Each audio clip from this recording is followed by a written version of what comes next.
Okay, we're going to continue to run our retirement checkup. The next test that you run on a retirement is the long-term care test. And Loren, this is not as exciting as some of these times when you can give people opportunities and increase their, retirement savings. But it's a test you have to run because we know statistically that a lot of people are going to need long-term care at some point. About 70% of those 65 and older are going to need some form of long-term care. So that statistic by itself is staggering.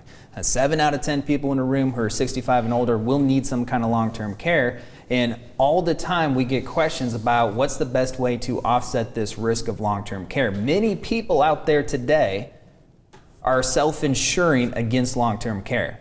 But many of those people who are self-insuring are doing it not because necessarily they want to, you want to, but because you're not sure of what other options you can use. Most people are familiar with true long-term care insurance, but you're also familiar with the disadvantages of long-term care insurance, meaning you pay all these premiums can increase, and what if you never need long-term care? Then those premiums go to waste in the minds of many people. If we look at these numbers of the cost of long-term care, it is scary. So we're just going to share a few of these with you. And this is a projected 2040 Des Moines long-term care costs and their annual cost. So an assisted living facility stay, about $108,000, again projected for the year 2040 in Des Moines. Annual cost of semi-private room in a nursing home, about $155,000. And annual cost of private room in nursing home, about $165,000. This is all according to a Genworth study. So those are some big numbers. And then you add that into addition, the number we're all familiar with just regular healthcare costs of $300,000 plus from 65 to the end of retirement. So 100,000 plus, these are big numbers, and this is why so many people are concerned about this disrupting or derailing their retirement. Okay, so you've given me the numbers, and you're going to run the test on my retirement. How do you decide if I can either self-fund this or I need to go another option? Because when I hear, $165,000 in 1 year, that's a lot of money. Yeah, it's just about having that plan and looking at that information. Part of what we do with that plan is helping you understand this potential financial impact on your retirement plan if you were to have a long-term care experience. And we can use a lot of averages, we can use the cost information that we have, and we can help illustrate that impact to your plan, which gives you the information you need in order to make the best decision for your plan.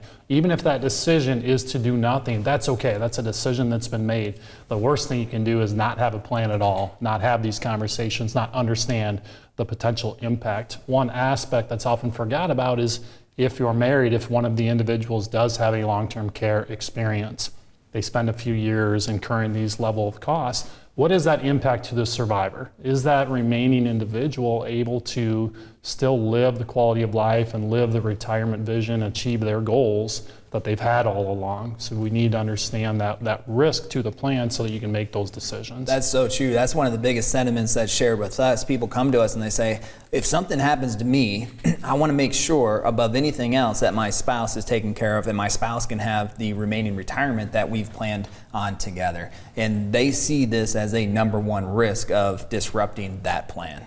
And we've talked a lot about the expense of it, but I just want to make sure people do understand that if you don't have $165,000 for a year at a nursing home, sometimes you can put strategies in place like maybe a life insurance policy with a long-term care piece to it that can help pay for this. The good news is there's multiple strategies that you can use to offset this risk. A hybrid policy is what we call what you just described there. It's a life insurance long-term care hybrid. So it's kind of a combination strategy. And it really alleviates the concern of the true long-term care insurance policy of, with a hybrid, if you never need long-term care, well, you pass away, you don't use the long-term care piece of it, and you have a tax-free death benefit going to a beneficiary. So it does alleviate some of those concerns, and there's other strategies as well.